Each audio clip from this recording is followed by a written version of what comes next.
Resume recording. You are my witnesses. I resumed recording. Okay. All right. Sure. Come on up, Cassandra. I managed to grab a database agenda, not my own agenda. I'll be right back. Cassandra, if you would call this over. Hello, everyone. We'll go ahead and start with introductions. Front. I'm Nick from Patron. Okay. I'm Jamie, RSA. Sarah, RSA. Corey. Corey from Elton Park Library. I'm Victoria from Patron. Noelle from Delta Public Library. Cheryl from Brimfield Public Library. Roxy from Norton. Dawn from the Library. And Jeannie from Farmington Area Public Library District. And I'm Cassandra Stokes from Peoria Public. all right.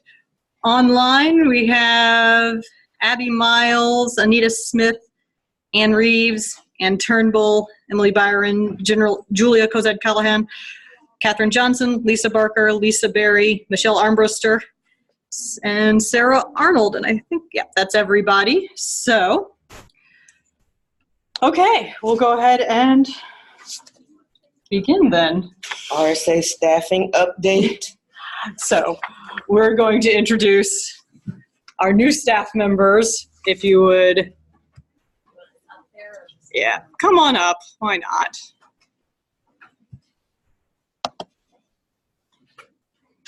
All right.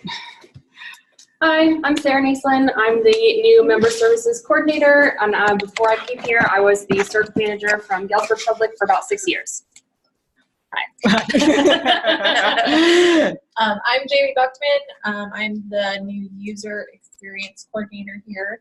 And before I was at the Market Heights Public Library. Okay, I'm going to turn off the video now and go back to screen sharing. For those of you online, I do apologize if there are any technical hiccups. This is our first CERC meeting using the new Zoom software, so maybe a little rough in places as we figure it out. Oh, well, can I? Uh-oh. Okay, there. Okay. So the next thing I'm just going to talk about, just so that you are aware, mostly for those of you who are in the building, we have rearranged all of our offices. So if you are visiting in the building or you happen to come in for something, nothing is where it used to be. We will keep this space in the atrium kind of permanently set up like this for the larger committee meetings, and then slightly smaller committees like board meetings and things like that. We'll move to the former cataloging grotto, which is now the small conference room. And the training lab will kind of remain set up as it currently is. But that is that. I am going to pull up, for the benefit of those of you who are online and for your future reference here in the room, on our website, just where to find the documents and such. I do need to issue a blanket apology to everyone. I did somehow send out bad links to the policies that we were reviewing. I'm still not sure exactly how I created those bad links, but I did.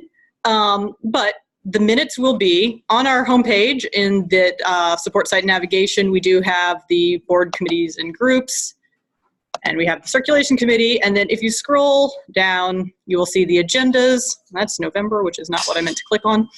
Are the agendas. Below that is where notes will appear once we have our post-meeting minutes.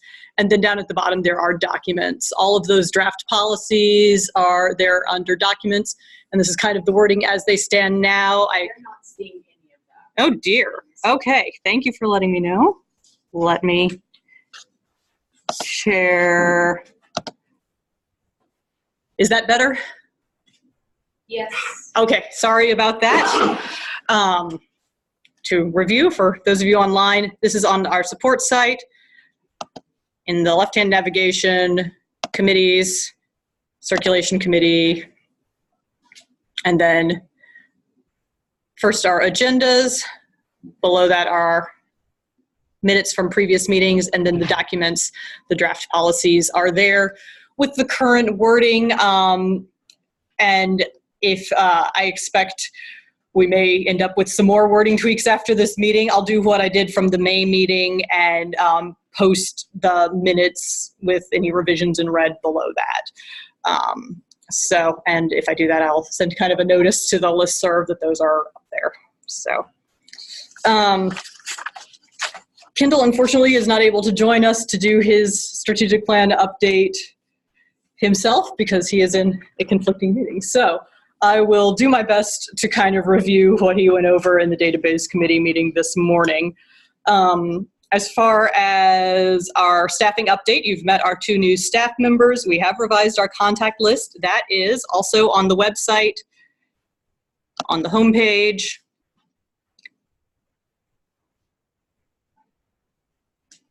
Support staff info, thank you. Under that, there are updated contact lists that you can download. The most important way to contact us continues to be the help desk and the phone and the toll-free phone number, though. If you email someone directly and they happen to be out of town, you will be waiting on a response until they return. Whereas if you email the help desk, there are 11 or 12 of us now who can potentially help you. So that is preferred. But if you are following up with someone about a specific issue, or need to talk to someone about a more specific concern or something, you will have access to our contact info, basically. The cataloging and database coordinator position, that is still open. We will be doing interviews next week, potentially reopening the position if we don't have a good candidate after those interviews. So if you know someone who is potentially a good fit for that position, feel free to point them our way. Lisa Schminsky has now been with us for 2 whole years, so she's kind of one of now the older people. Patty has now been with us for a full year, so she is now the senior member of the member services department. I'll be coming up on my 1-year anniversary in October. But we are excited to be at a point in kind of the organization of the department that we have a lot of fresh energy and new eyes, and are hoping to really be able to tune into what our members want and need from us. So, and it ties in nicely with the strategic plan. I want to thank all of our membership, everyone who's in this meeting, everyone who's come to all of the focus groups or participated in the surveys. We've had a lot of great feedback from our libraries. We really appreciate that everyone has taken the time to participate in that project and to give us feedback. Without your feedback, we will just continue to, go, here's what we think you want. Hopefully, we will now be able to chart a path forward knowing what our members really do want and need from us.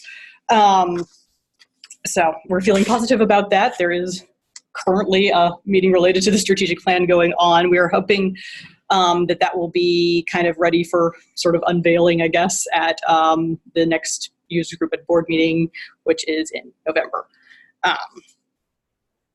Okay, so what is next? Okay, so the next thing is, I am again looking at the database committee meeting. Okay, this is the thing that I've labeled Future of the RSA Circulation Committee, which sounds super duper highbrow, but I did pull up the bylaws and the information about this committee, and I realized since I have worked at RSA, we have not done any elections for chair in this committee, and based on the wording in the bylaws, that means that it's time to do one. This is the brief description from the bylaws. Membership in these standing committees is open to all RSA member staff. Each group shall elect a chair to serve annually, with no limit on the number of terms a chair may serve. The chair will be responsible for running the meeting, assembling an agenda in conjunction with RSA staff, and ensuring meetings are scheduled. Any RSA committee may be granted area of expertise, policy creation, or directed to develop policy on a specific issue. Committees develop policy drafts or recommendations and forward their recommendations to the RSA Board of Directors or users group for approval, depending on who forwarded the issue to the committee. So that is kind of the overall description of the standing committees, which includes the Circulation Committee and the Database Committee. Then the specific description of the Circulation Committee reads as follows. This group shall consider issues related to general RSA system policy, circulation, and system-wide holds in RSA and make appropriate recommendations to the RSA Executive Director, RSA Board of Directors, and Users Group. This group meets 3 times a year or when required. Membership in this committee is open to all RSA libraries. There are no appointed members. All libraries are encouraged to send representatives to all meetings. So Cassandra and Nick have been serving graciously as co-chairs for the last year, since it has been more than a year since we last had an election or sought volunteers, I guess, for the chair or co-chair position. I would like to go ahead and maybe kind of put the call out to consider, if we have volunteers at this meeting, if we have multiple ones we can elect. What I would like to do going forward, though, is I would like to kind of get away from the idea that we have one person who is just chair forever. I would like to maybe have a chair and a vice chair, and the idea is that after you've been vice chair for a year, you kind of age into that chair position, and then we kind of rotate. That way there's always someone sort of in the background ready to take the reins. One discussion that they had in the database committee that I don't know if it translates quite as well in this committee because we are so focused on discussing policy, but that, you know, what is your view of what this committee does? Should this primarily be kind of an informational session where we're giving you updates, we're giving you information, we're talking about the new workflows upgrade, or should it be that sharing problems, sharing concerns, networking opportunity, real kind of discussion? Because if your feeling as members is that the thing that is most valuable in this committee is us giving you information, we could switch to a model where maybe it's more of a webinar, maybe it's more of an informational session that we put on. If you feel like the value and strength of the committee is that networking, that idea sharing, then we should continue to do it this way. Maybe even look at maybe moving the meeting around. Maybe one meeting a year is here and other meetings are at member libraries. Maybe we, get more aggressive about agenda planning so that I'm getting more input from you as we're putting together and planning the agendas. So if there is any discussion, anyone would like to talk about what this committee, the value of being on this committee and attending these meetings is for you. If there are other people in your library that you really think should be attending this committee but are not, any ideas for growing it? Any discussion? Yeah. I like the discussion model better, which is kind of what we're using now.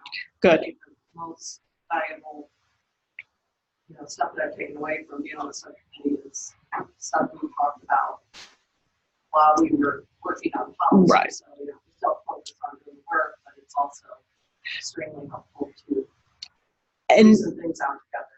And I too feel like sometimes the off-agenda discussions are sometimes almost the most interesting part of those committees.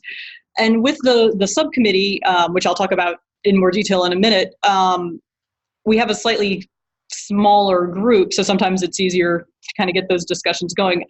If any of you have ideas for how we can kind of better recreate that magic in the larger committee, I'd be very open to hearing them. One thing that maybe I should warn you about in trying to recruit people who are interested in being chair or vice chair of this committee is that I think I would like to more, I don't know, maybe aggressively isn't the right word, but I would like to more actively recruit agenda content from members. And I think that is something that I would need whoever is chair in the future to kind of be willing to assist with, to kind of help take in ideas and wrangle them into an agenda as we get into that. Because I do think I would like this to also be a forum where members and particularly people, circulation staffs can share ideas and challenges, because you are our frontline people in a lot of ways. So any other thoughts, discussion, comments, anything in the chat?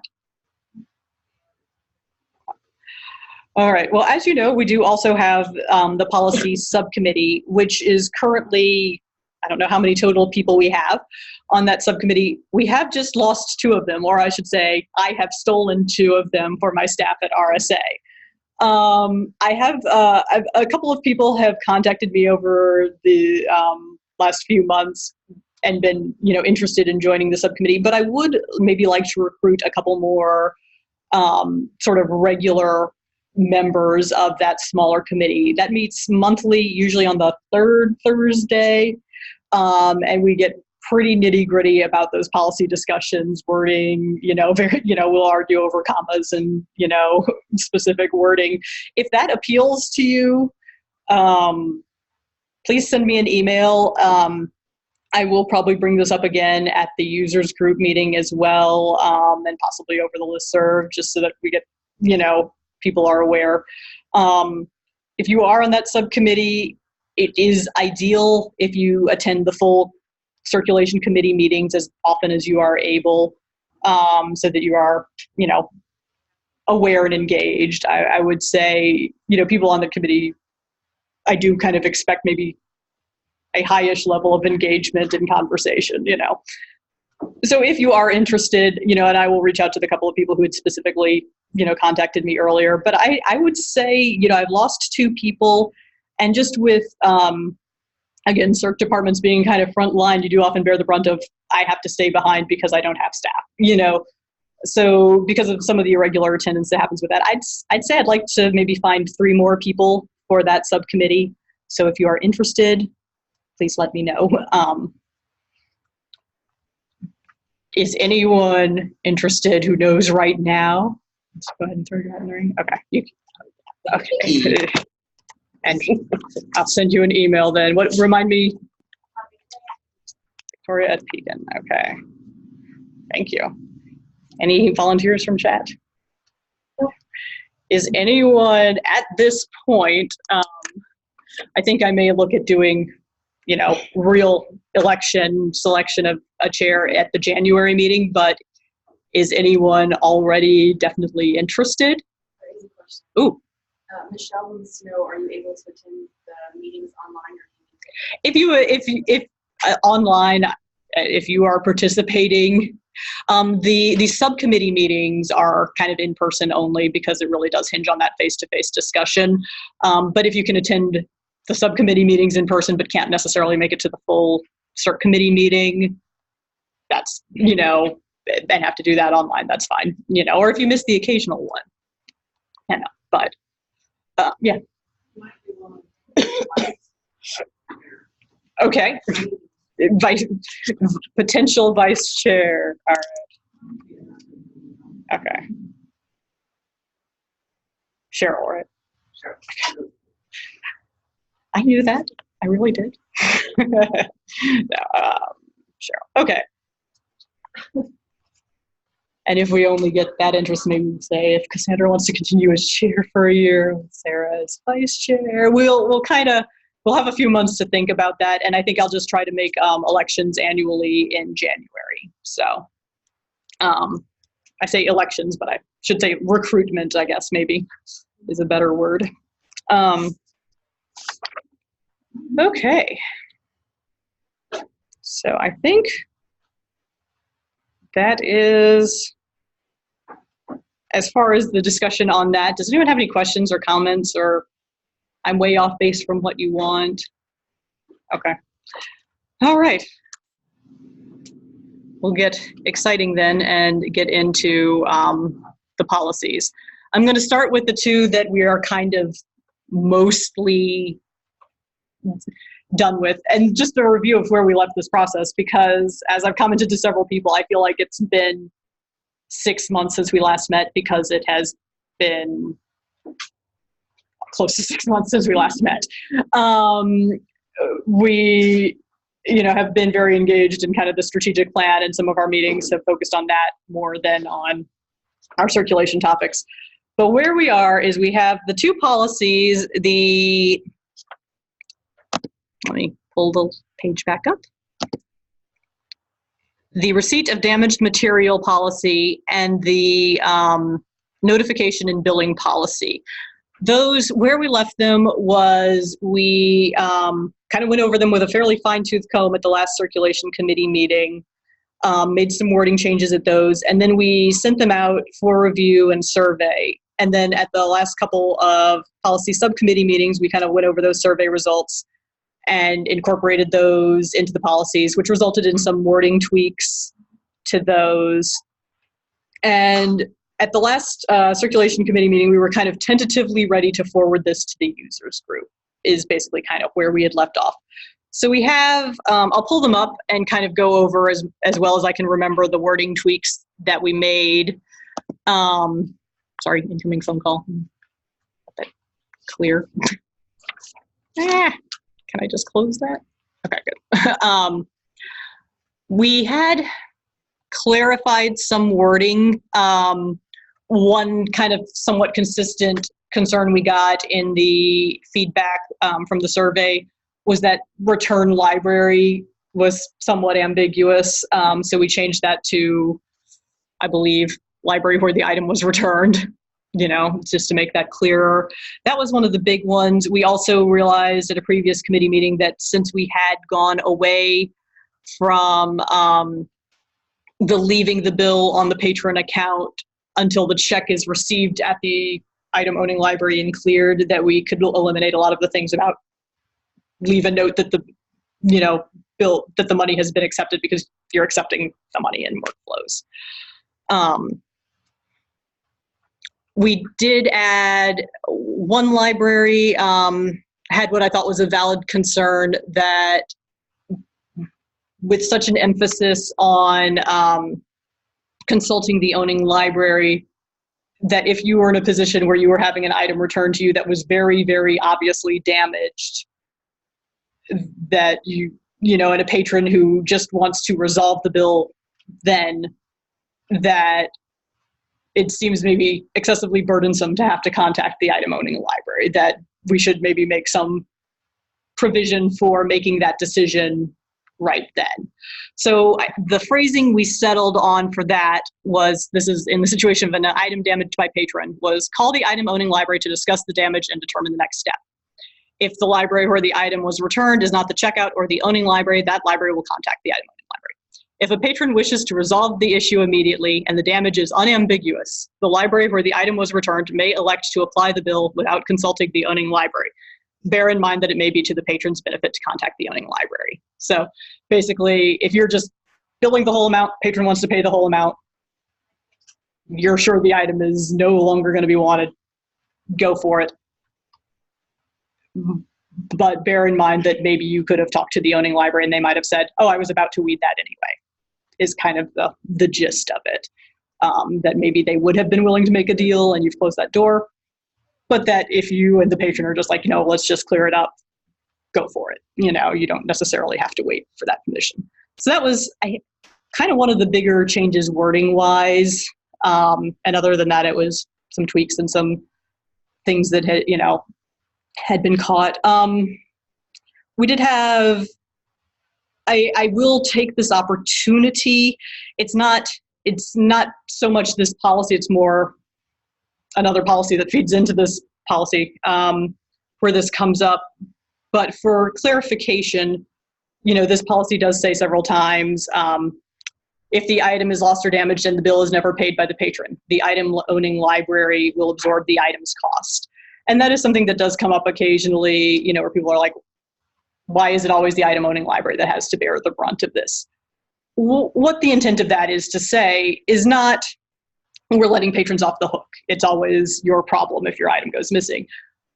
These policies still say, if a patron damages an item, that patron is to be billed. You, as, the checkout library or the patron's home library, are supposed to kind of do your due diligence, sending notices and attempting to collect that lost item bill.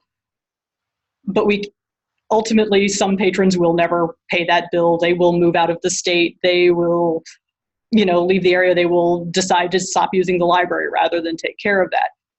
At that point, the item owning library can't say to the checkout library, well, they never paid up, now you have to pay me, is essentially kind of what that line means. It's just eventually you do sort of have to accept that the book is gone and is not coming back. And that's sort of the intent. same thing, if something is damaged in delivery, you kind of don't really get to call the library that sent it out in perfectly good condition and try to bill them for damage that happened somewhere else, and vice versa. Another library can't come after you for things that have been lost the same way. So that's, I felt like I kind of got that feedback enough that I felt like maybe it was worth kind of clarifying the intent of that statement. It's not to say we're letting people off the hook and if your stuff goes away, it's just too bad. There are these mechanisms for billing the patron and trying to get the patron to pay up. Sometimes they simply won't, though. So, let's see. I think that was one of the big ones. Yeah. Michelle wants to know, how long do we need to absorb the items cost? I would say that's kind of your own decision. The only thing that sometimes pushes that forward is if it starts running up to the point where it beats up it's time to clear out your old patrons policy, because that's the retention schedule for expired patron cards, which talks about how long you retain cards if they have fines. But otherwise, you can just leave that lost item on the patron's account kind of for until that policy comes into play, which I think it's at 4 years maybe for encumbered. I can pull it up if you would like. Yeah, under 25, it's 4 years. Otherwise, if it is something that's going to be in high demand and you're like, I need it back, I need to have a copy of this on my shelf, you can, purchase a new copy whenever you wish. And if you are, there's also that, the thing that talks about, adding, if you're needing to delete an old item, then you can add a manual bill to the patron account instead, and then delete the item from your system. I can pull up that policy if you would like, or I can just email it to everyone after the fact. But there are policies that talk about those things, how to deal with needing to clean up old patron accounts or needing to clear items that you need to discard, basically.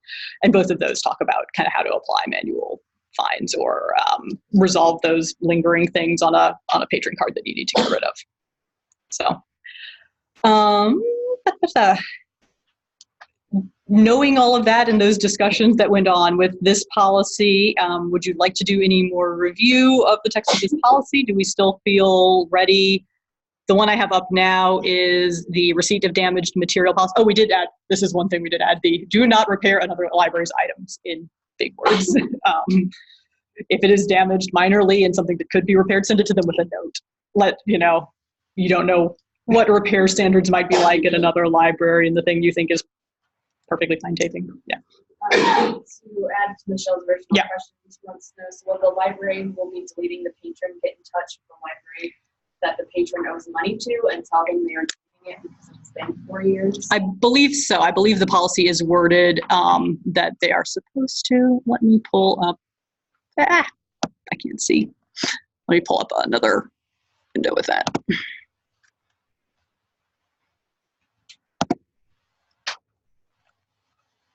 Anyone spots the policy before this is, please spot the policy. And if you see it before I do, let me know. Because so if you don't want to pull it up here, that's there it is. Retention schedule.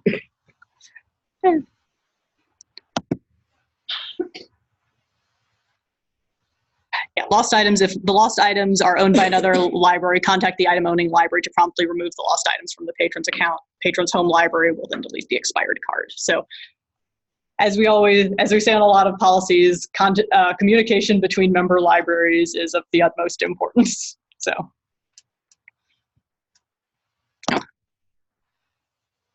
Would anyone like any further discussion of the receipt of damaged material policy? Are we still comfortable with forwarding it to the users group as a policy that we recommend adoption of? I don't know exactly what wording we use for that, but yeah. How about, I had a, can you come over here? Yeah, for the yeah, you have to be close to the mic. Okay, otherwise they can't hear you online. Okay, so Macomb Library, I know they were concerned about how much time staff is using to review return materials and decide if what the level of damage is, because then you have the libraries that, some libraries, they don't care if there's scribbles or water damage or whatever, and others are very particular about that. Is there how do we address that? Do we not address that? It's in the policy. For the purpose of this policy, severe damage is defined as substantial and immediately apparent physical damage to an item or a case or missing components.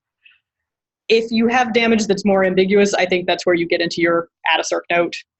If it ultimately is at some level a staff training and judgment call issue. If it's another library's item and you're in doubt, put a cert note on it, include a note, when you send it back. I don't think staff should, my take is that staff should not be spending time documenting every single dog-eared page,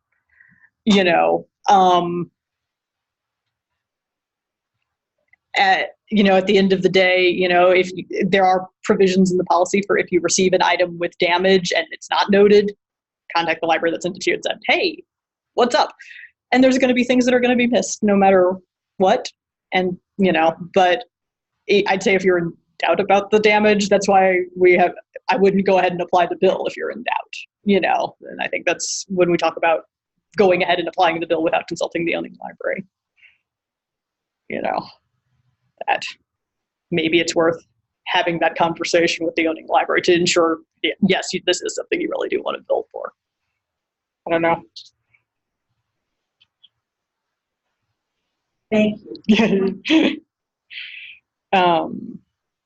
What else? I was going to demonstrate the adding a note to an item in workflows. We think we have figured out a workaround that will allow CERC staff to do this. I won't go into all of the nuance and how this will work, but I will demonstrate it so that you kind of can see if I can if I can get to a window where I can in fact pull up workflows.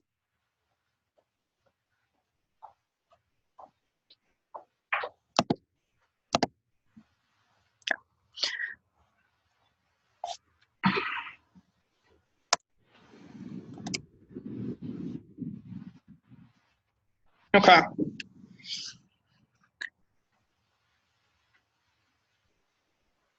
I apologize for the lag. You will all get to see my very, very delinquent account. Okay. Oh no. I returned my items this morning. I wasn't thinking ahead. Arg. Okay, well, I still have bills. What we are going to encourage, the method, because as you know, the Edit Item Wizard is not accessible to CERC staff. We think we have found a workaround that will allow CERC staff access to edit bill note through the right-click functions. So if you right-click on an item that is currently checked out, as you can see, it'll also do it with items with bills. I don't know. I don't have any. It'll look the same whether you do it bills or checkouts. But if you right-click and you click on Edit Item Note, that'll pull up just those CERC note fields.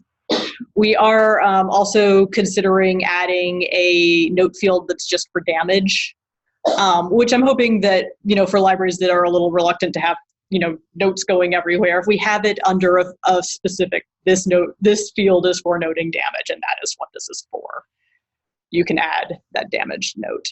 So that is something that we're kind of, we think we have figured out how to add it, and that should be able to do that.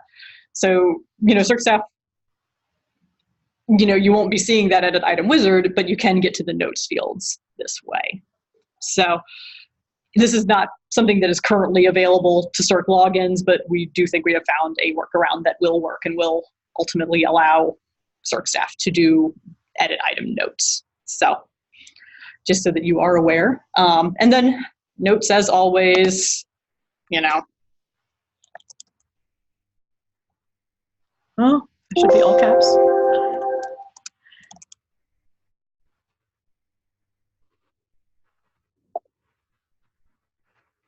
you know, simple to the point, nothing that you would be distraught if the patron happened to read it. You know, keep it factual. Returned with coffee stains in front cover. Date it, initial it, indicate what library you belong to. What is today?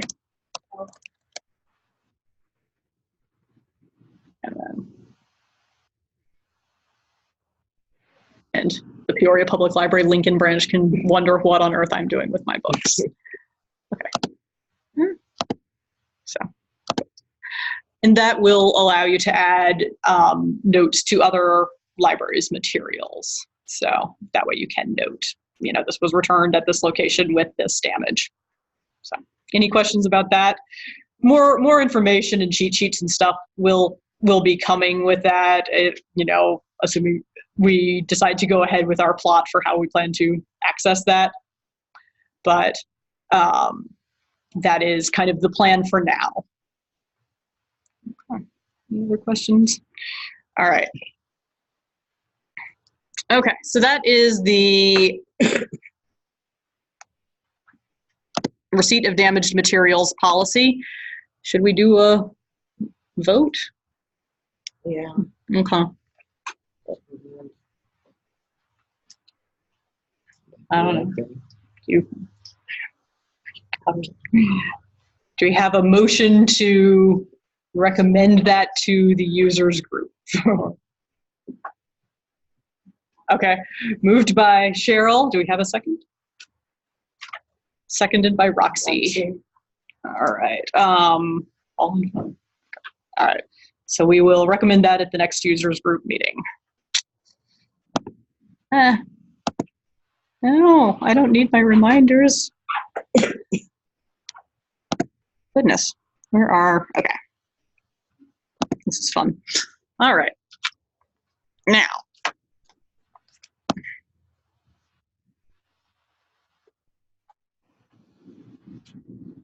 let me get back to the text of the other policy, and then we can all argue about the exciting one. Okay, so next is the notification and billing policy. This incorporates a lot of the receipt of damaged material policy, so a lot of the wording is identical. This does cover more of the sort of who notifies the patron, who applies the bill, all that sort of thing. And since this was a question that came up several times in feedback and has come up in discussion too, because it is something that we end up revisiting a lot, and I think kind of for good reason. The logic behind, we in the policy, we have the checkout library is responsible for notifying patrons of overdue, damaged, and lost items. And the workflows generated notices come from the checkout library. The logic behind that is that if a patron is checking things out from, I don't know, Galva Public Library, we know that that patron has been in touch with Galva at some point. They have dealt with Galva. Whereas that item could be from Jacksonville. If a patron is suddenly getting overdue notices from Jacksonville, they're going to look at that notice and go, I've never been to Jacksonville, I've never done any business with Jacksonville. They probably haven't noticed that their hold came from Jacksonville. They're going to look at that and assume it's junk, or, you know, that their identity has been stolen. It's just going to cause confusion. So we have all of those notices come from the checkout library because we know that that patron has dealt with it. In the situation of an item that's returned damaged, because of course you can have 3 libraries involved. You could have the library that owns, well, you could have 4, come to think of it. You could have the library that owns the item, the patron's home library, the checkout library, and then the return library could be a 4th library, conceivably. So in the situation of an item that's returned with damage, we put that on the return library, the library that the patron returned the item to, because they're the ones physically holding the item. And sometimes you do have that situation where you've got an item with damage and, you know, you end up deciding, yes, we need to go ahead and bill for this. You've talked to the item owning library and they're like, yeah, we want to bill. It makes sense for the library that has the item in hand to be the one having that conversation. That way, if the patron wants to come in and, you know, review the damage, because we will have that happen sometimes, they're talking with the library that's holding the item. So that's kind of the logic of what library does what. Of course, sometimes, the item will make it into delivery and make it back to the home library before the damage is noticed. But in the kind of ideal situation, and the patron might say, oh, it's going to be easier for me to get to this other library. Can you send the item there for me to review? Yeah, our members are encouraged to talk to each other and work that sort of thing out if you run into those weird situations. But that is sort of the logic, and that was another kind of somewhat consistent point of concern or confusion that came up, is kind of why is it the checkouts library's problem? But other than that,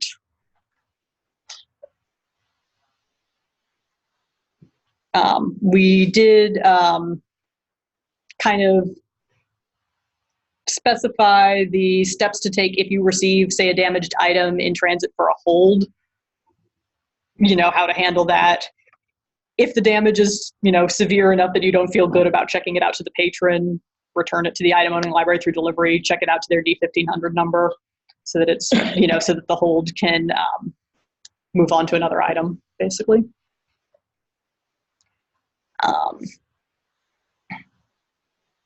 And we've got that same statement about it may occasionally be to the patron's benefit for you to double check with the owning library about whether you really want to bill, basically.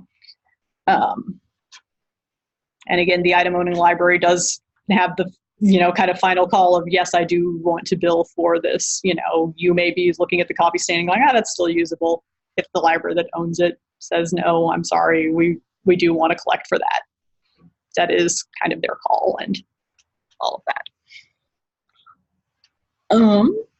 But we did update the steps for accepting payment for an item that belongs to another library. Because in our discussions, it kind of turned out that when checks were mailed to other libraries, they weren't necessarily always waiting for the check to clear before clearing the fine. Because as came up, you're not necessarily getting a notice when a check clears. You're only getting a notice when the check doesn't clear. So we kind of removed you can now go ahead and pay the bill in workflows and mail the check to the owning library. So we kind of edited and, made those steps more clear. Any discussion about any of that? Any concerns, confusion? Okay. All right. That's basically that policy in that case. Is there any further discussion? Okay, are we ready to recommend it to the users group? All right, we'll make a motion. Okay. Moved by Victoria. Do we have a second? Anyone? Bueller? Okay, Cheryl. Thank you. This is the problem with having meetings after lunch. Okay. Now, the next policy is the one that we almost got to discuss last time, but did not. This is one I didn't want to cut the discussion on short, because while ideally those two policies, the damaged material policies, are something that we know we deal with them on a regular basis, but they're not necessarily a daily occurrence. This next one is likely to be a daily occurrence. So I would like to have plenty of time for lively discussion. It is a short policy in terms of wording, but this is the policy for when a patron comes in and wishes to register a card. Step one is the very straightforward: before registering a new patron, first confirm that they are eligible for an account in your library district. Follow issuing library policy and verifying patron address and identity. So basically, make sure they live in your taxing district, by whatever means you do that. We've kind of decided that at our level, it is up to you how you verify that, what forms of address and identification you accept. That is all kind of up to you, as long as you are somehow verifying that they live in your district, basically. Then search workflows to determine whether a prospective patron has an account at a public library in RSA. If the patron already has an account at another public library in RSA, request removal of the user account by submitting a reciprocal deletion form to notify the former library. Libraries will address reciprocal patron deletions as soon as possible. So all of that so far is pretty much what it was before, maybe a few wording tweaks. Any bills other than overdue fines must be paid before a new account may be created, and payment must be sent to the billing library. So this is your lost item, damaged item. If it's a library that charges for copies or uses billing a user for book sale items, any of those sorts of things, they need to pay those bills, basically. So not overdue fines, that's point 4. Which is, if a patron owes overdue fines on a previous account, the fines must be, okay, this is the part that we discussed. The wording as it came out of the policy subcommittee is, if a patron owes overdue fines on a previous account, the fines must be resolved according to issuing library policy before a new account can be created. If the issuing library chooses to collect the overdue fine, the funds will be retained by the library creating the new account. And that is because, in general, when fines are paid, they stay at the library where the fines were paid. Lost fees are sent to the owning library. This is the point of most robust discussion, I think, is that. I'm going to finish reading through the policy and then we can return to that for more discussion. And I think I will pull up my Word document so I can kind of type as we go if we settle on any edits. And then point 5, if a patron has materials still checked out on the former account, materials must be returned before creating a new account. Materials may be returned to the new library to be sent back through delivery. And then point 6 is just basically the academic, school, and special libraries are exempt from this policy because you can have a school library card and a public library card. You don't have to get rid of one before you can have the other. I'm going to pull up my Word document so that I can take notes, and if we do settle on any other wording changes. And I do expect that with this, we will probably do something similar to what we did with the other policies and do a survey for feedback. It may be that maybe we come up with 2 alternatives, either this or this, and have people kind of feedback on which one they prefer. So that is sort of my expectation for where we will go next. Come on.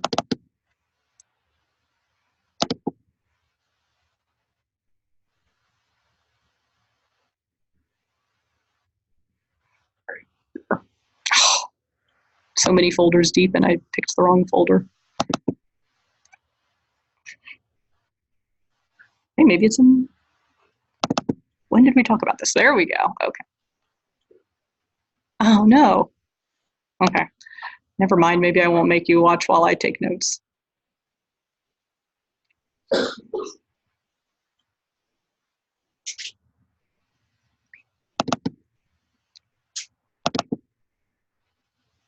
Okay, ooh.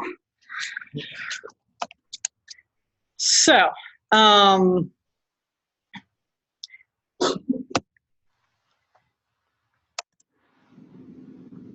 you want me to start the discussion, I can talk about kind of the concerns sort of from both sides that sort of led to this being sort of, go for it. Is that our library, we cannot on fines as we don't receive tax monies. We would like to have the overdue fine to us. We understand that we are different from everyone else. The fines wouldn't go to you anyway. Right, as it is currently set up, yeah. $18 in just late fees. Right, They wouldn't. right, yeah, late fees are not currently returned to the owning library in any case. The original policy, and the reason we started to address this policy was a little while ago. The original policy, we take the finer fines of the fine, or fines of $5 or more. The patron must pay the fines and all that. That was because the fine limit for all of us, like we automatically forgave $5 in fines. Right. When you apply, because that was the the checkout, the fine limit for checkout. Right. Since that has been changed to $5, $10, $15, $20, that brought the discussion of we needed to readdress this policy and how we wanted to deal with the fine portion of that. Right. So that's the history The of why history, we got to- exactly. why this policy came. Right. Yeah, because now that they are not universal, there's not a single point at which we can say. I will say there are concerns kind of from both perspectives on this. One is I am concerned about another library just forgiving all these fines. And then, I have a patron who is, I don't know, for want of a better word, a bad risk, sort of, who hasn't resolved their past problems, basically. Now checking out my stuff, and they've never kind of made it right, sort of. I don't know if I'm putting that right, but it's, but then there's also concerns on the other side of, we have a few fine-free libraries who are now like, now I suddenly have to charge this one patron, collect fines from this one patron when I don't collect fines from anyone else. So it's sort of, there's discussion on both ends that I think is warranted of kind of I'm concerned about people forgiving too many fines. I'm concerned about people charging too many fines. And where we landed with a lot of discussion was sort of when a patron is coming to you as a new library and you're signing them up for a card, maybe that is the time to sort of, you could apply the same policy you apply to all your other patrons to them. You could say we have a policy that we start everyone with a clean slate and free of all fines. We have a policy that you need to resolve whatever fines you have, no matter what the amount. But that you, as the library that this patron will be dealing with going forward, are able to set sort of that limit and expectation, I guess. To me, I would say my leading contender for alternate wording for this would be that we don't talk about an amount, but that we say if a patron is in good standing at their previous library, you clear the fine and start them fresh. And good standing would just basically be if they're just delinquent, not blocked, they don't have anything lost.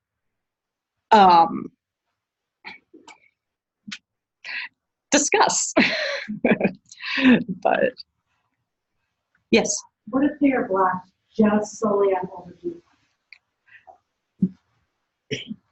Then it's, well, in which situation, I guess? If you use the wording In good standing, if they're blocked just on overdue fines, then that's kind of most similar to what we had before, which I will admit I thought the wording was a bit unclear, because the way it was worded before, it was kind of like, well, if they get it under $5, are they good, or do they pay the whole thing? But it was slightly unclear the way it was worded. So if we do go with something like that, I think we'd want to say they must get the account back in good standing. And I think we'd need to say good standing means only delinquent, not blocked or barred, So if they get it back to delinquent, then they're okay. I think still check out. Right, exactly. That would just bring the policy in line with the new change. So and I don't remember who's changed. Like if Peoria said there's a 10. Now Peoria's still 5. No, I know there's but not. yeah, someone might have changed to If 10. somebody changed to 10 and they're at 950 and it is something standing, then it's fine. That would just be keeping the policy and if in place how it is. And if their previous library was fine-free, they're no longer, because one thing that could happen with the policy as it is worded is if you were from Peoria Heights, which is fine-free, and you suddenly went, well, I guess there wouldn't. Yeah, well, yeah, you'd be in good standing. But yeah, no, yeah, you wouldn't have fines. Never mind. I was going to say, then you could go to Peoria, and Peoria would suddenly expect you $5 in fines. You wouldn't have $5 in fines. I'm good. Post-lunch, brain freeze. Ignore all of that. Whereas the other is sort of I get to treat this patron the same way I would treat any of my patrons, is sort of the big, or in the case of Peoria, our practice was maybe not 100% in line with the previous policy. But it was basically, you need to resolve your fines. You can either just pay me, we kind of went, you need to get it to zero. You can either pay me for it, or if you want to contest it, you follow up with your old library. And that was sort of our, so that could also be a policy, is that fines need to be resolved with the old library. And the old library could say, okay, yeah, I'll forgive them, but I would say the way that we ended up writing it in the policy that came out of the subcommittee is sort of maximum individual library freedom. One thing that did come out of the strategic plan is a little bit more of an interest in standardization than I expected to necessarily hear from members. Whereas if they are in good standing, move forward, forgive the fines. That's closer to standardized. If someone other than me would talk, discuss, please. The things that came up in discussions and some of the thought process that from different sides that I've heard. One of them is so the reciprocal patron from the burg comes down here and wants to use their card. We put a barcode on their card, put it in the system, but we're supposed to contact their issuing library and make sure that their card is in good standing. They don't have, that library says their card is fine. This is similar to that. Obviously, if their card is blocked, the issuing library feels that their card is not in good standing because they have their fine limit set at a number for a reason. It also would, if you keep it at 5, 10, 15 points, or the good stand, your word, that would fall in line with the item policy, like the item replacement policies we were talking about earlier, where it's the owning library's decision if the book gets charged for or not. It puts the power, I don't want to say power, yeah, I guess. I mean, it puts the decision in where they made the fine, where the fines happen, things like that. Though that library is the one that's dealt with the patron and knows the history and stuff like that. Because we also are putting,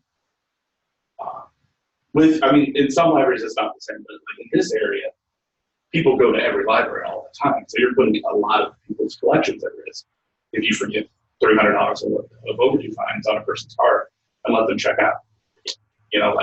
Yes, eventually they return those items. I've had people return their items 5 years later, and they're fine. They just, once they turn them in, they all go back down to fines. But they're like, oh yeah, they've been sitting in my bookshelf for 5 years.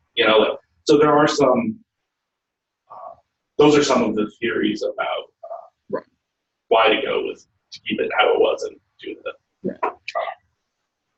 And then I'll be devil's advocate, or the policy that came out of the committee was also kind of if you're dealing with a new patron, say you are Peoria Heights, a patron comes in and they've got $12 in fines from a library where the block is 15. Well, that would be good standing. Never mind. $12 in fines in a library where the block limit is 5. So they're not in good standing. All of a sudden, you've got this one patron who you're charging fines to when you don't charge any fines. Otherwise, does it make sense for that library to have to have to collect that in a lot of ways? I think it's important to remember that if we're just talking about late fees, no matter what library charged it, the library where that patron is getting the card would be the one keeping that money. Right. So even if you're charging your patron $20 in late fees, if they don't come back to you, you're not going to see that. You're not going to get it. So I think that needs to be in the back of your basis. Right. Yeah, it's not going to come back to you. Yeah, and then it becomes punitive, you want to punish the patron for the overdue, Brendel signed agreed. Right. So, and I get that. and to me, there are really good points on both sides, because also the policy of the issuing library policy part, that could be used punitively by a library. Someone could say, I don't care what their block limit is, you need to pay off every single cent of your fine. You could also swing that punitively. You could swing that kind of, so I feel we've had a lot of discussion with this policy, and I feel like we have kind of got it narrowed down to sort of to me, two sort of leading kind of candidates, and I think they both, I think there are kind of strengths and concerns about both, to be honest. And I don't know. What would you like to do next? Would you like to do more discussion today? Would you like to do a survey of all membership? This is something that I think is going to come up often enough that, and it is sort of, I think a lot of libraries, I don't think Peoria was alone in kind of a little bit doing their own thing on that. I think some libraries were probably already either forgiving fines in general when new cards signed up or collecting everything with new cards signed up. I feel like there may have been some local interpretation on this already. So I think. So just to clarify, can you go with the, come up here? Yeah. Come by the microphone. So to clarify on the good standing. Right. So that means, so if the issuing library is $10 block. Right. But the previous library is $5 block. Right. So are you going off $10 or the $5? I think some of the logic on in good standing is that they had already agreed to the policies of the previous library. So it would be the previous library's block. So basically, if you're signing up a new patron, you pull up their account and you see delinquent, not blocked, you're good. Forgive everything and move on. And then, their new card, because you'll be issuing a new card, a whole new account, they'll be starting fresh. So. Yeah, so just whenever you find them in the computer, whatever Right. the status is on the old card that you're going to send it. Right, yeah. Because one concern was also that we don't want frontline staff at a library to feel like they have to know what the policy at the library they came from was. So kind of regardless, and both of these policies I think accomplish, both kind of potential wordings I think accomplish this, because all you have to do is look up and go, they're just delinquent, okay, I'm good. Or I know what my local policy is, I'm good. You either just have to know whether a patron is in good standing or not, and we will definitely have to define good standing if we do pursue kind of that route. And then on the other way, you just have to know your own policy. So you don't have to worry about, they were a $15 block, and that way, yeah. Well, and I do think your point is maybe sort of an argument in favor of the in good standing policy, because if it is new library policy, you could have a $5 block. No, you could have a $10 block at your own library and owe $7. And then you go to a new library with a $5 block and suddenly you've got these $2 that you have to pay off before you can check out. But you'd never agreed to a policy with a $10 block. Maybe you wouldn't have racked up those fines if you'd known. I don't know exactly what. I don't know. I feel like the fine one is more clear in terms of just understanding. It doesn't bring up any questions. I'm thinking from a training. Right. Training Right. frontline staff. Yeah. That's easier to explain than the good standing. Right. Yeah. We would have to be very clear if we were to do that. We would have to be very clear of exactly 100% what good standing means. Yeah. Well, and good standing may not be the wording that we settle on. It's essentially the status is blocked. The status is not blocked or something like that. Yes. Okay. Go for it. Okay, so the library that they're leaving, that they have a current card that is going to be deleted. Right. That library won't really know, right? What the new library has done. I mean, when they get the reciprocal deletion form, they'll see the account. Look and see. So then if they say, well, you didn't, you forgave those fines, you didn't collect that money. It's one of those, how do we enforce that policy? Because the previous library now really has no leg to stand on what the new library's doing. Besides, you know what I mean? Well, but I mean, it doesn't really matter, and when they get their reciprocal deletion, they're going to say, what are they going to say? Well, you need to collect those fines. You can't make that. Well, is that happening now, though, I guess? Because that aspect of it would be the same as it is currently. Yeah, I mean, one of my students has to somebody hard. right. We can't I hear you understand. online. Everybody's going to get their steps in. You have to come up by the mic. Is black and I find that. Right, Then I do black their new card to Right. say they have to resolve fines at the old Right. library before. right. Okay. Yeah, I think that's what we all do. I mean, Right. it happens. Yeah. Like, my stuff is occasional. Yeah, and sometimes the old library catches it probably when they get the reciprocal patron deletion thing, or if you're like Peoria, you've kind of got multiple people double checking. Yeah, there's like Then- sometimes we'll miss a name, or we Yeah. don't know, and we're like, when we do Yeah. later, it comes up. Or yeah, you realize you've got a Yeah. name with variable spellings and you've spelled it wrong or There's a something. junior or senior that mess with everything. Yeah, so I don't know if that would change, but it may be worth the discussion, though, of what to do when you do find that, because it sure comes up now, but either way, I think having the policy, whatever it is, I think we will end up doing a lot of publication, I guess, of what the policy is, because I, from my own experience, have kind of a suspicion that this is one that is maybe being slightly loosely followed anyway. So next steps, anyone? Should we go back to our branches and ponder and do surveys? Come back at the January meeting with new wording, maybe? We've been talking about this policy for a long time. I'm sure the subcommittee Well, is going to. Yeah, I think that we should do the survey. on Okay. this one. Okay, so on survey next. Okay, well, and that way we'll hear from people who aren't in the room. Yeah. And I feel like this is something that larger buy-in. I don't recall, have we brought this up at meetings at all? We brought it up very briefly before strategic plan stuff last time. Oh, Yeah. but we didn't.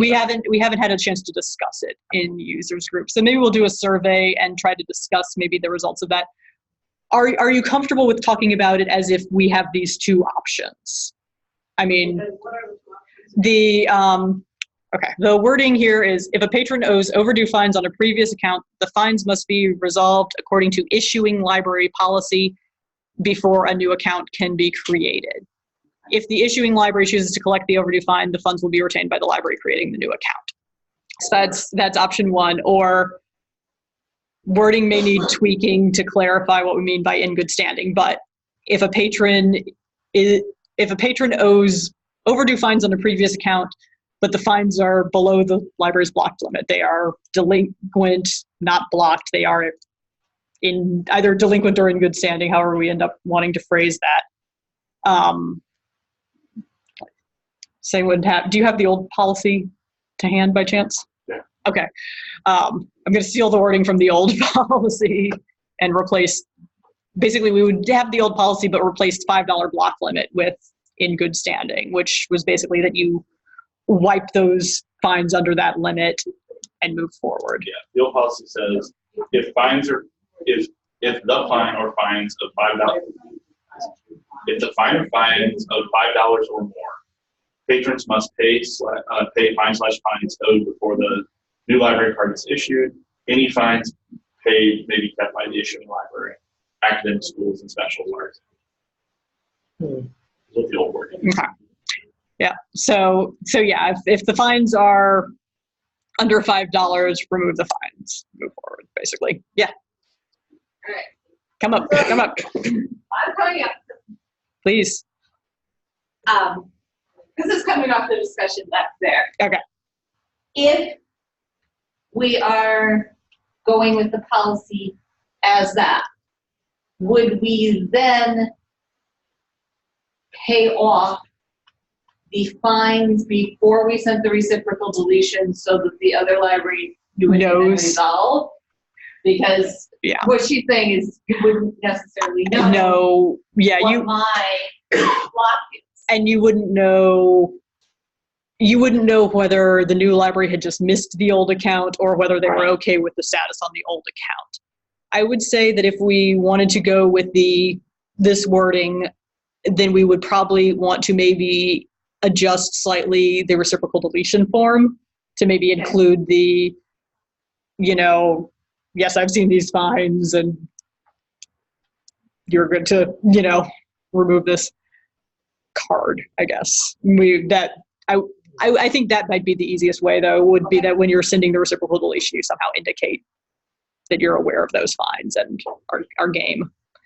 I have to admit, I don't want this to be an RSA top-down decision, but I will admit that I have slightly changed my view on this policy because of kind of the standardization concerns and some of the things that have come up like that of kind of when the potential for miscommunication, I feel like, is maybe slightly, I don't know. But again, I do feel like this needs to be something that is really very much membership sort of led in terms of where we want to go with this. Yeah. I have what might be a stupid question because I'm new. Please ask it because I guarantee someone else is thinking it. And I love I either come up or project really loud.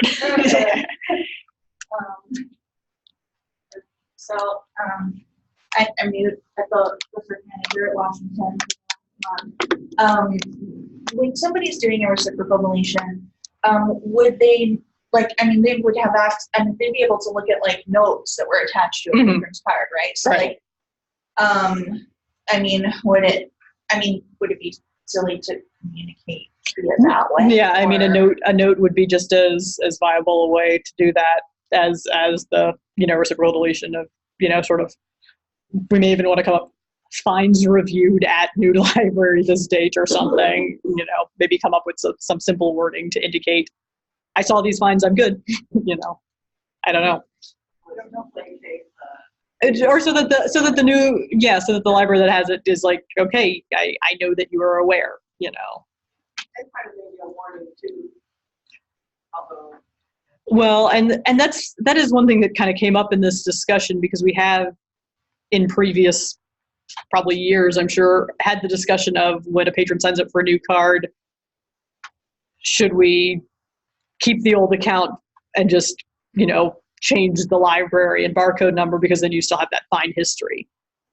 And we kind of came to the decision, at least last time I was in on one of the discussions, I can't remember what committee, that, and I can't remember how unanimous this was, I may be opening a can of worms, is that there was maybe too many potential fields that you could miss and not, transfer them to the new library correctly, but also just that philosophically people were happy with the idea of starting people with a clean slate.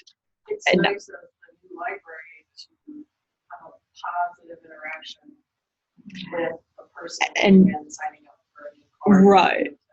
Not have to talk about, hey, and it's nice to have that. and that is, I think, one of the main sort of arguments for the issuing library policy phrasing is that sort of you can make that decision. You could have a blanket policy of I'm forgiving your old fines when someone new comes in.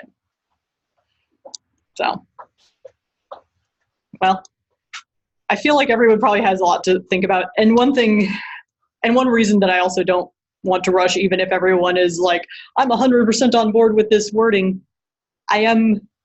this policy is basically kind of issuing an assignment to all of our libraries of what is your new patron policy going to be then? Because it says it must be resolved according to issuing library policy. You need to have an issuing library policy if this is what we're going to go with. So we're sort of telling you, you got to come up with a policy, and you need to do training and be internally consistent on whatever you decide to do. So even if I walked in and said, here's this wording, I think I would still want to have that discussion and give members time to think about what is my new patron policy going to be, because that is kind of an assignment that we would be giving you with this. The other one kind of has the advantage of being standard,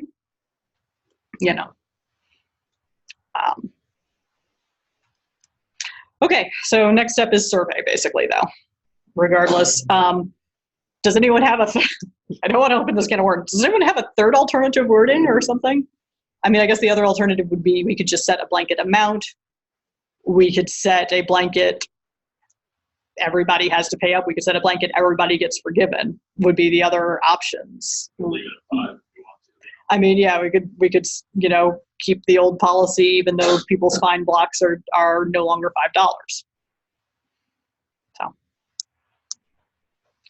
for survey purposes though, this or good standing, okay. I will try to get that survey out before the end of September. I may, policy subcommittee, guess what we're discussing next week? If you are, also I should say, just since I brought up the policy subcommittee, while that is sort of a set membership committee, if anyone outside of that ever wants to visit a meeting, I mean, right now I'm recruiting for new members, but I do kind of want to keep the size of that smaller. But if you do ever want to visit a meeting, visitors are welcome to that committee meeting, you know.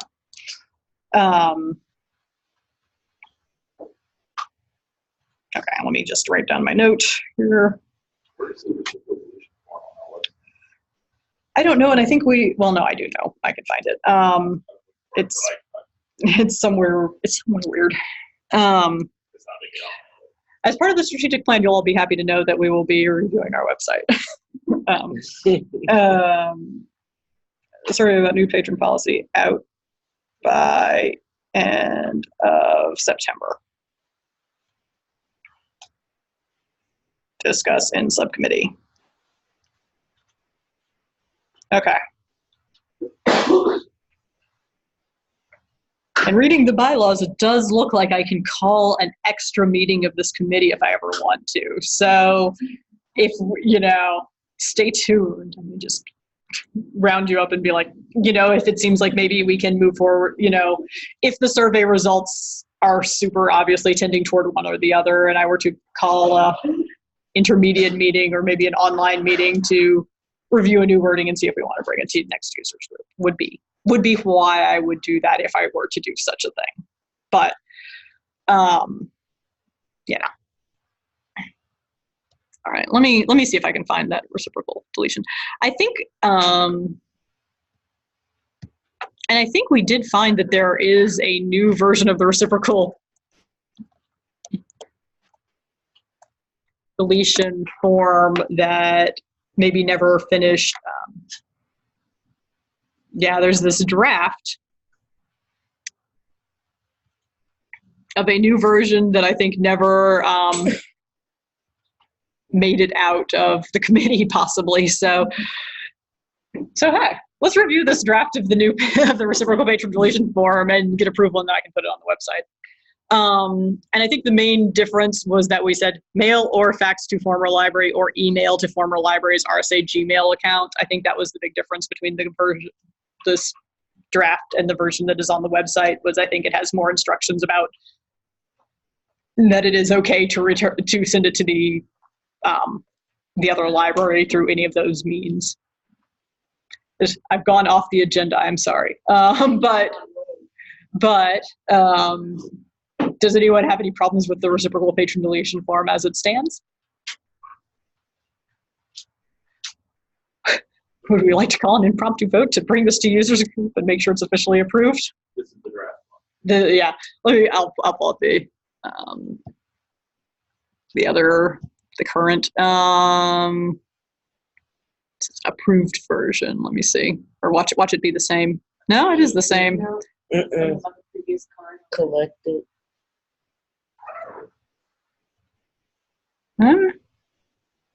Patron to delete.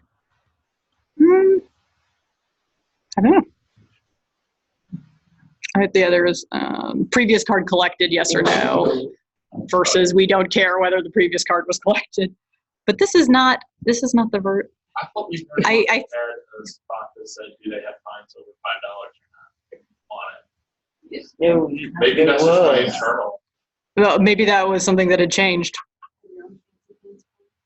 Oh, I have an Access database that I use, and emails you guys automatically. It's beautiful. Well, yeah, and we may have taken off the previous card collected thing because maybe we decided we didn't care. Yeah. Mm-hmm. So that draft might be the older version, which is of course not dated. That's always fun. Do we need to wait and figure out how it's going to go? Before we Yeah, because we may decide that we need to add other things to this form. Okay. Yeah. Yeah. Yeah. Okay. We'll hold off on that. Good point.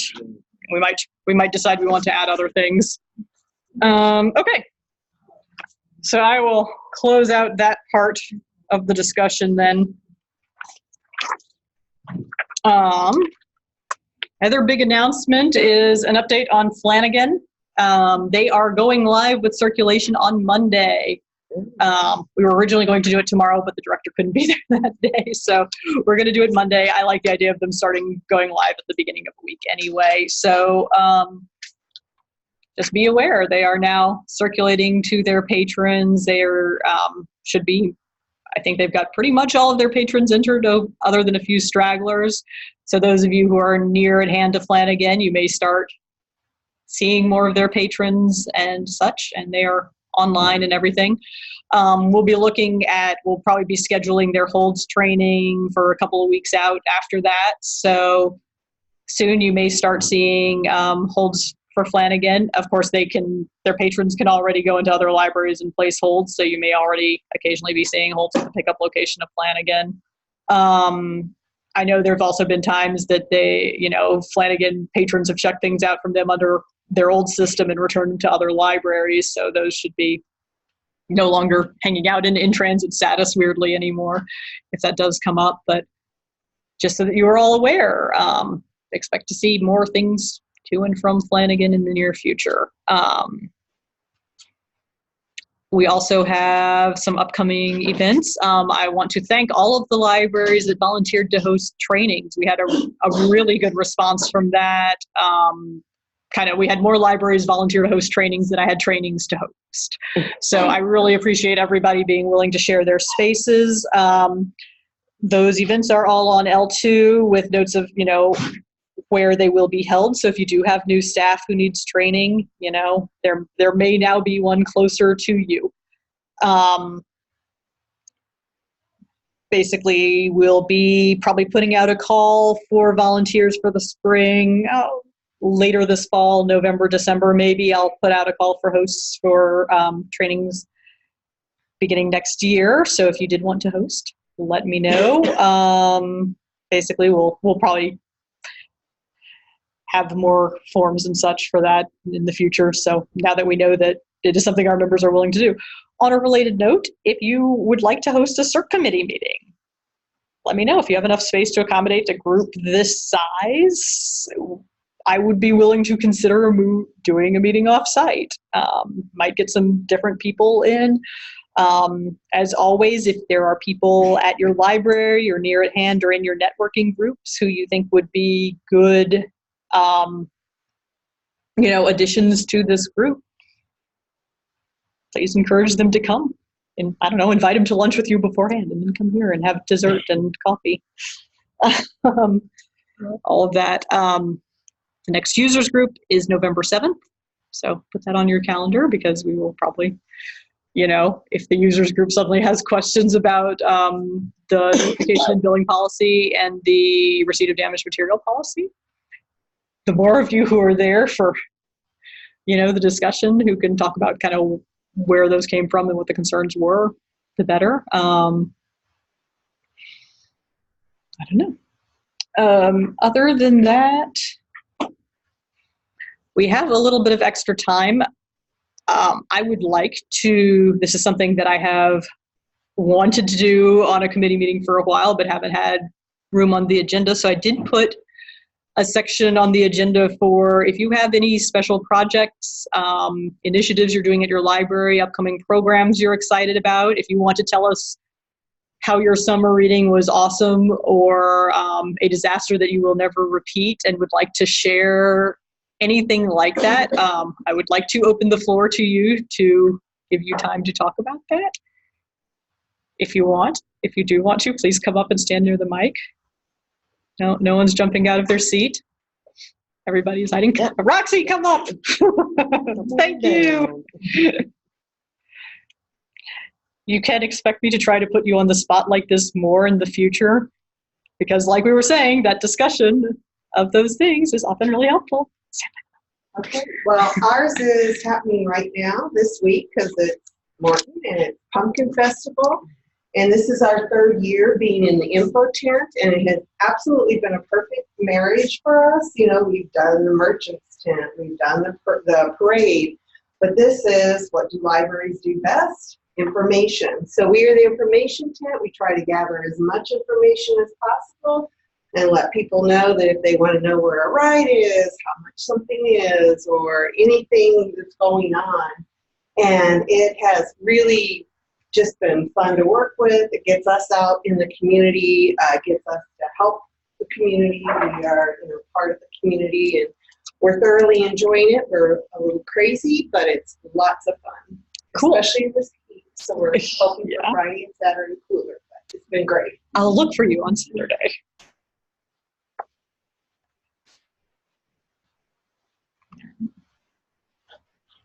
Anyone else? You may have noticed in your inbox, I've started doing a every other month newsletter. I am, much like this meeting, constantly seeking content beyond just me talking. So if you do have things that you would like to share, please let me know. Exciting projects, weird challenges, do a spot for the weirdest thing you found in your book drop. Maybe I'll give you a prize. Enter the weirdest thing you found in the book drop, get a Starbucks gift card. I don't know. But I would love to have more content from our members. I would like basically any way I can get members talking to each other and sharing, your successes and your challenges.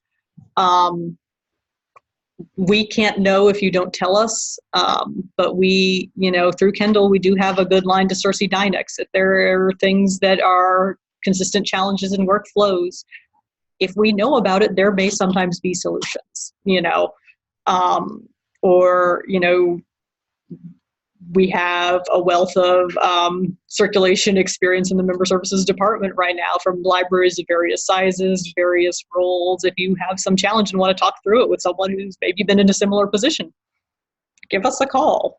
We'd be happy to hear those challenges from you, and we may sometimes have solutions, but maybe I think we can at least offer a sympathetic ear if nothing else. Yeah. I'm kind of looking for ideas on how to go greener. We're doing a green library initiative virtual that we just started. It kind of started with K-Cups because we have a Keurig and for our patron use, but then also our staff are using them. So we're just creating all of this K-Cup waste.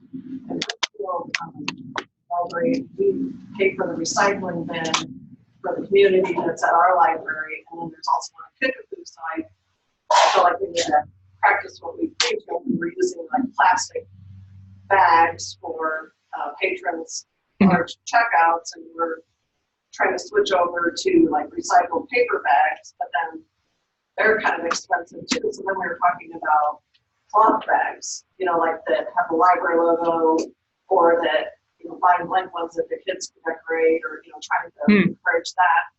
And then we started looking at all our paper products that we use at lunch, like plastic silverware and all of our paper plates and our paper bowls. And so then we brought in real dishes and real silverware. So then that had us rethinking all of that. And then I bought a coffee pot, an actual coffee maker for the staff room, and so the staff weren't using the K-Cups, and we can try to limit that, and then encouraging the staff to bring in real coffee cups and not the disposables. And we're just trying to rethink all of that. And I'm always looking for good ideas from other libraries about ways you make things greener. What do you end up doing with your bag? Right now we're with paper, recycled paper bags, and then I'm looking with companies that have a cloth bag, so I'm kind of talking with some about trying to get a deal. We still use big plastic bags, but we've been having people like, mainly a lot of times staff on patrons will bring in like Kroger's, Walmart bags, their old bags, we'll use that. We've talked about the bookstores that have done this. They have like a big bin at the front, and it's like take a bag, leave a bag. So like we get like you go to conferences, you get like 15 of them. Absolutely. And so like you just put them in the you keep an eye on them, make sure they're not gross. Yeah, you're gonna have that on the fall. We will. But I thought that was kind of I don't know if we're doing it. I don't know where we are on that, but they said that and that people do that. Yeah. Like an interesting idea. Yeah, it is. It's definitely better. You know, is it Walmart that's doing all your plastic bags? Or Kroger's is supposed to be like by 2021. We're just trying to stay on trend with this. Yeah. I've been looking at like our cleaning products we use in the library. We use some pretty harsh stuff, you know, but then I don't want anyone to get RSA either. Right. I would be, even if you don't have something to share right now, this is something I've thought about doing a little section on in the newsletter. So if you have something you're doing, please share. I could, you know, Cheryl, you'll regret saying this because I might be like, Spotlight Green Library. I didn't call it the Green Library Initiative. I am, that is something I've been trying to do in each newsletter, is to do kind of a little member spotlight and highlight a project that someone is doing. So I might be in touch with you later. It's not that great yet. But you know, that might also be a good way to solicit other, you know, information about it. And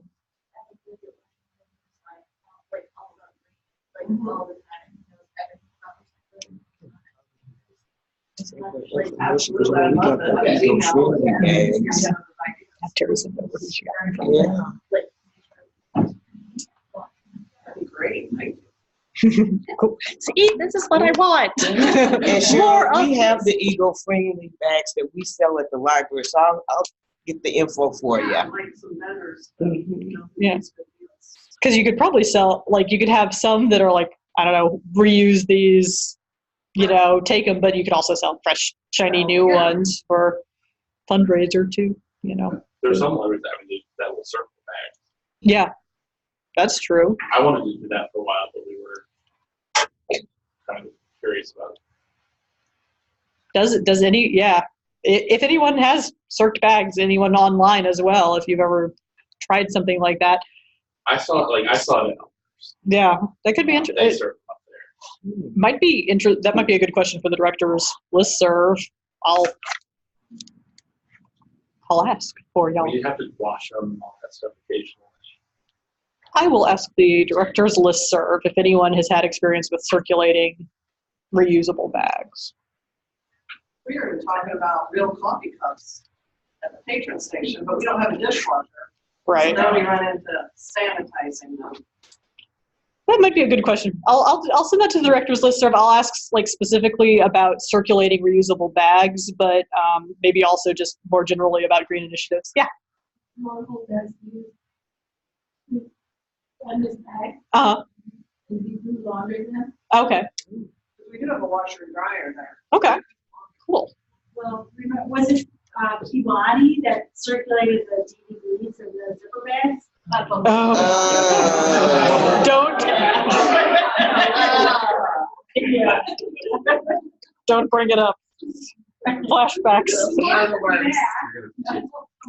But well, and on a related note, we did one thing. You may have seen this in the newsletter, but we did have an interesting discussion about because the idea of cloth also brings up for me the thought of bed bugs, and so. That was a interesting discussion that we had in the subcommittee about kind of pest management. You know, how do you deal with things when they come back? And we learned that you can apparently have a bed bug sniffing dog come to your library and patrol your shelves, which sounds both useful and adorable. So I was in favor. Did John Fisher use that email about the yeah, I put it out in the newsletter. So. But I do think I think that this sort of sharing about kind of those weird things, I think that I like the idea of us being able to help you share that information among yourselves, because there may be programs like that that you don't even know other libraries are doing, or things that you don't know exist. This can be a good way to find them out. So, checking reusable bags to directors listserv. Well, and a few libraries, who all, is Washington doing it? The bicycle repair station, is there one by Washington? Why do I think there's, no, okay, there's one by Dunlap. One. Or by 5 Points. Yeah, maybe not. And Dunlap, yeah. Yeah, the bicycle repair stations by the trails, which I think is really neat. So, yeah. Well, and there's the one by 5 Points. I guess that's what is the name of that trail that goes from East Peoria to Washington Recreation Bruce Trail? Yeah. So I don't know if that is a grant program or what. It was. That was a Eagle Scout. Oh, Eagle. Washington Eagle Scout. Oh. The Princeton one was up in Princeton. Okay. Cool. But yeah, other, cool grant initiatives you've done. Binge boxes. Yeah. Do you want to talk about binge boxes from Galesburg is doing binge boxes for DVDs.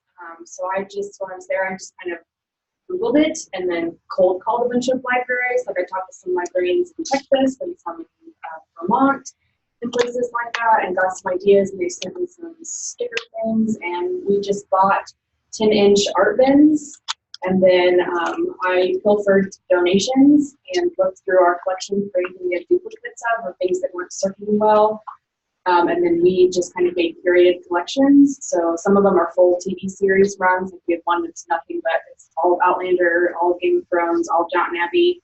And others are kind of like collections. So we have like a Rogers and Hammerstein musical box. There's a kid-friendly movies box, all the Chronicles of Narnia, those sorts of things. And then we put them all together in the art bin with popcorn and candy, and then they check out for 2 weeks so that the patrons can go home and binge watch an entire season or themed show. They've been really insanely popular. So they're getting checked out all the time. And we have over 20 boxes now, I think. And as far as I know, none have been lost as of yet. So, because we did, instead of doing the normal 10-cent a day late fee, I think it's like $1 a day. It was more. Because we were a little bit worried about people taking the entire collection home, but at the last time I checked, none had gone into lost status. Nice. And Peoria is going to be doing it soon. Oh, okay. It was fun. It was fun to make, to come up with ideas. Morton too. And the different types of what kind of collections we think people would be really interested in, and then ones that we were like, I don't really know, are usually the ones that a lot of people check out. So I'd like to see pictures of what your binge boxes look like. You guys were doing that. How do you sell them? We have a bunch on our Instagram. Okay.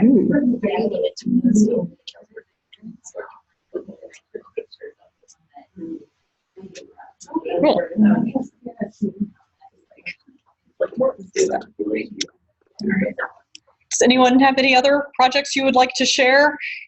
Exciting things? New things? No? Anyone online? No? Okay, our next meeting is January 9th. So, next subcommittee meeting is next week, I think.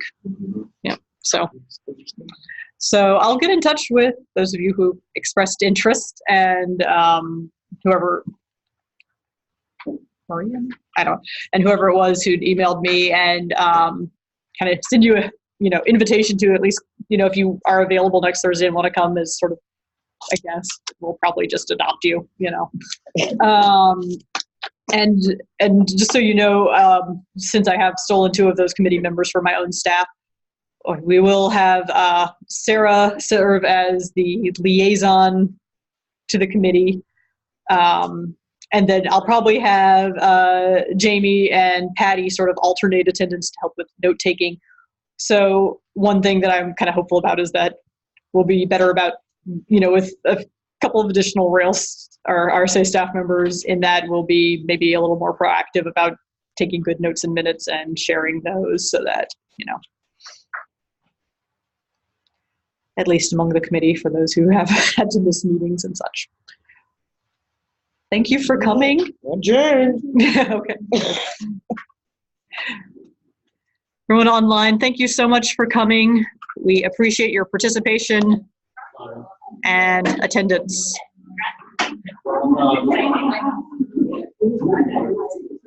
And I will be ending. I'm going to end the meeting now. I work this weekend, so. Sorry, I left all my stuff.